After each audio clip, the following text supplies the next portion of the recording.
Grab your shoulder pads and your helmet. Come get this work. We're going to dive into this thing. We're going to talk about it. Let's go.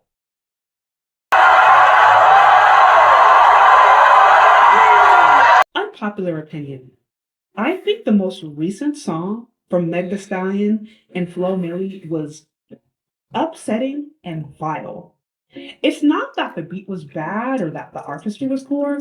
No, I mean, those are all on point. But that's exactly the problem. How could something so incredibly problematic be given in a catchy package? For those of you who need context, Meg Thee Stallion and Flo Milli just released a music video called Rocksteady.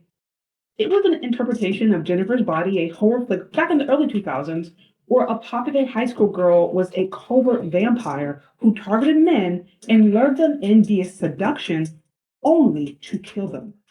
Rap songs, videos that others are not paying attention to or don't pay attention to. And we have to dive deep and look into things instead of looking at things. What is the video saying? What is the song saying? What is the message? What's going on in these videos? What hidden gems are being shown in the videos that most are not catching? Their blood. Meg Thee Stallion and Flo Milli recreated this into a music video. Meg Thee Stallion played the evil man-hating vampire, and in the video we saw multiple depictions of bloody black male bodies who were brutally killed by the hands of the seductress Jezebel-like figure. This all happened while there were dancers in the background and innocent bystanders watching or walking by these bloody black male bodies, looking at them for sport. Y'all, I was so angry when I saw this. Folks like to sit around and pretend this stuff is art and has no immediate impact. But I believe that's simply because they are honestly ignorant or choose to be ignorant of what is actually going on. Programming, desensitizing the masses, and yes, black people to black male death.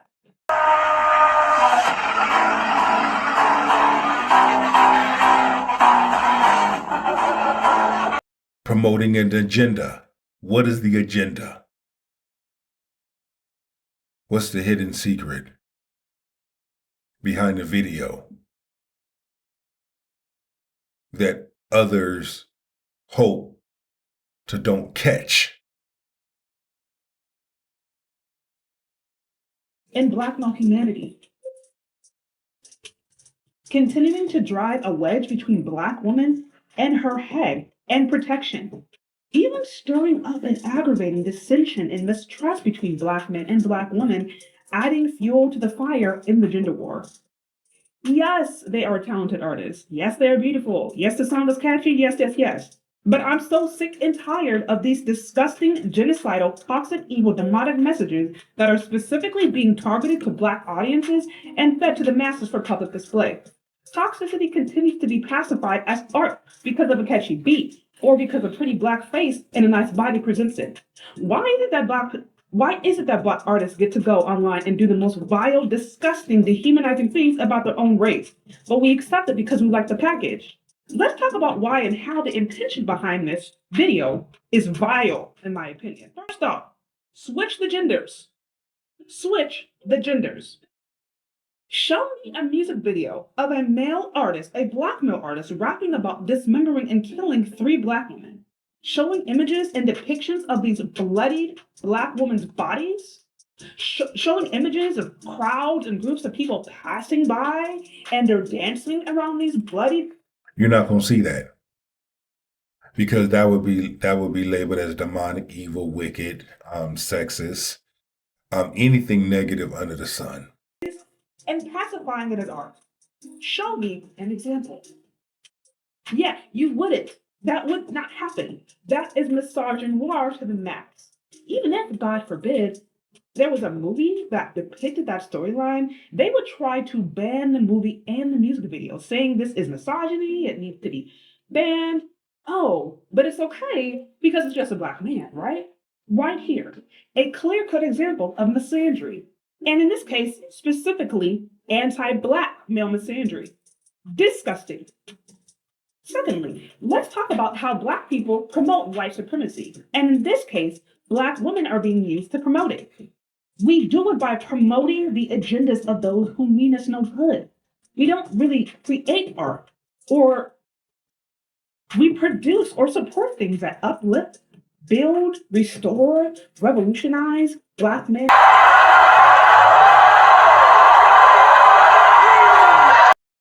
In the 80s, it was more conscious rap. The rap made sense. It was fun.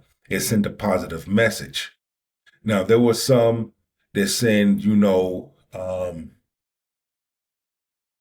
a a different type of message, but it was nothing from the message that we're seeing in today's music. There is a difference. So when we talk about what is real and what is fake, in this generation, the music that's put out for the most part, this shit is fake. No division is promoted.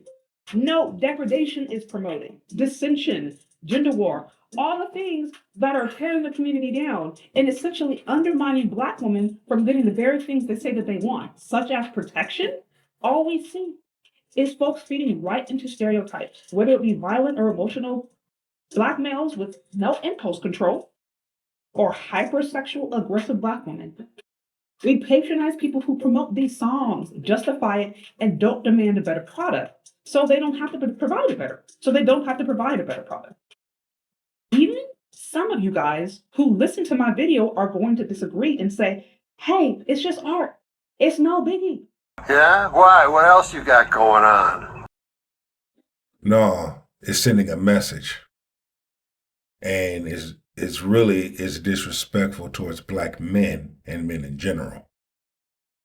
Now let's talk about the real hip hop pioneers: KRS-One, LL Cool J, Roxanne Shante, Kumo D, Queen Latifah, D Nice, Poor Righteous Teachers, Grand Pubar, Tribe Called Quest, De La Soul. The list continues. Big Daddy Kane, MC Sham. The list continues. Special Ed. I mean, oh my gosh, Run DMC, the Beastie Boys, Fat Boys. I mean, Force MDs. I mean, it continues. When we talk about the pioneers, Melly Mel and Grandmaster Flash, EPMD. When we talk about these cats, let's go, let's get it. Audio 2, MC Light. We really MC Trouble. We really talking about these old school rappers who really, really paved the way and opened up those doors. And the Fugees, I mean, the list goes on and on. JJ Fad, it goes on and on. So let's keep that in mind. When you look at X Clan, when you look at how those rappers were back then and what they were talking about, UMC, what's up, Doc? Can we rock? I mean, man, Fushnikins, it gets no better than that. And as I said before, you are basically admitting that Black male death is pop culture. Thank you for proving my point. Or some of you guys will say, oh, hey, Black men do it too. Black men do bad stuff too. It's just music. Okay, so that makes it right. That makes it right. Okay, so now because Tyrone killed Jamal, that means Keisha can kill LeBron. Like, y'all, that doesn't make any sense. You're basically justifying your own destruction. Let's be very clear on this. Whatever reasoning that people give, that does still not change the fact that these songs are specifically meant to promote toxic, damaging, and useless messages about the value of Black men, while also aggravating dissension between Black men and Black women. giving the rest of the world negative messages about the Black community as a whole. I mean, y'all don't think these other communities are watching? They tuned in to those dating podcasts. They tuned in to Pop the Balloon, which is overwhelmingly right, by the way. They listen to popular people such as Candace Owens, who critiques the toxic elements of Black culture for the reasons I just mentioned above. They watch Black men be castigated online.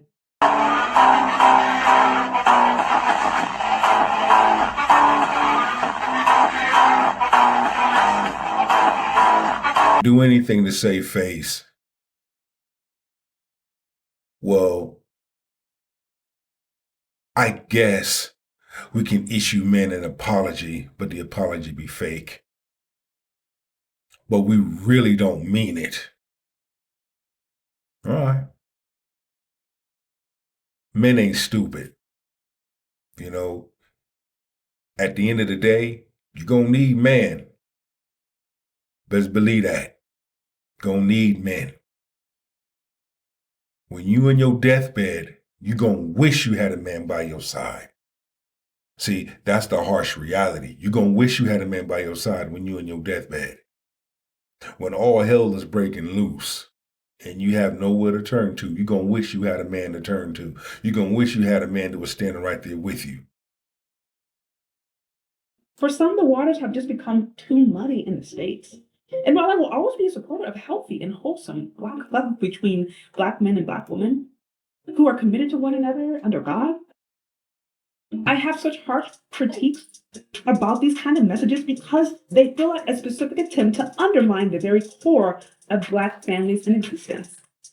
Some of you guys have already given up. Some of you guys don't care. Some of you guys do care. That's why you're listening. But whatever your position is, I feel no need to pacify something as art that clearly has toxic concerns. Just because a toxic message might come in a Black face doesn't change its destructive tension. I wish Mike the Stallion no harm. I think she's a talented artist, but I really hope more people start coming out and demanding better of these record labels and of these artists who continue to make profit off of the proliferation and celebration of Black genocidal messaging. I especially am sick of the anti-Black misandry that continues to be pacified or gas. That I especially am sick of the anti-Black misandry that we see being pacified all across the culture, and unfortunately, in very many ways, promoted and celebrated by Black women themselves. That is the definition of genocide.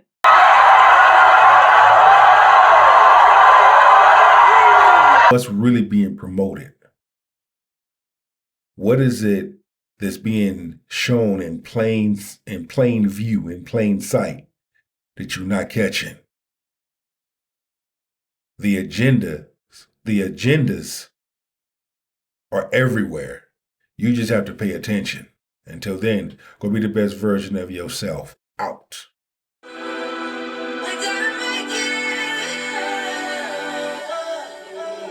Victory lap.